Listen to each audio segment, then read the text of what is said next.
Dadah, musuh negara.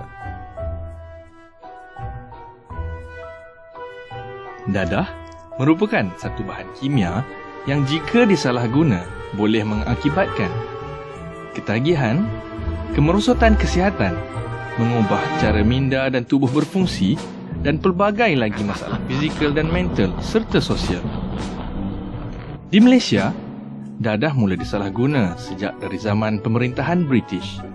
Ketika itu, dadah jenis candu telah digunakan oleh pelombong bijih timah bagi tujuan berseronok dan berkhayal. Sejak tahun 2012 sehingga tahun 2016, seramai 149,664 orang penagih dadah telah dikesan di seluruh negara. Sebahagian dari mereka adalah dari kalangan warga The Navy People. Perkara ini adalah sangat membimbangkan. Antara punca utama yang dikenal pasti adalah masalah keluarga yang melibatkan penderaan dan perceraian.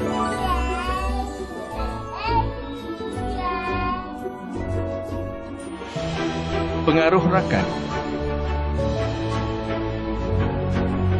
Ingin mencuba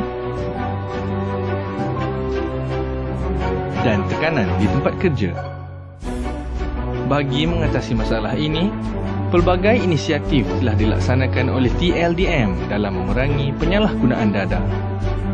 Antaranya adalah pembentukan nilai moral dan perilaku positif oleh pegawai memerintah dan pegawai bahagian, pelaksanaan operasi pencegahan bersepadu,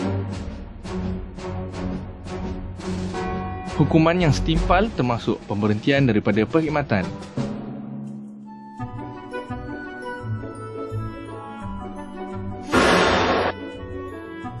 mewujudkan portal e-aduan di portal rasmi TLDM www.navy.mil.my bagi memudahkan warga Navy People menyalurkan maklumat. Ingat, dadah musuh negara. Jangan sampai anda terjerat.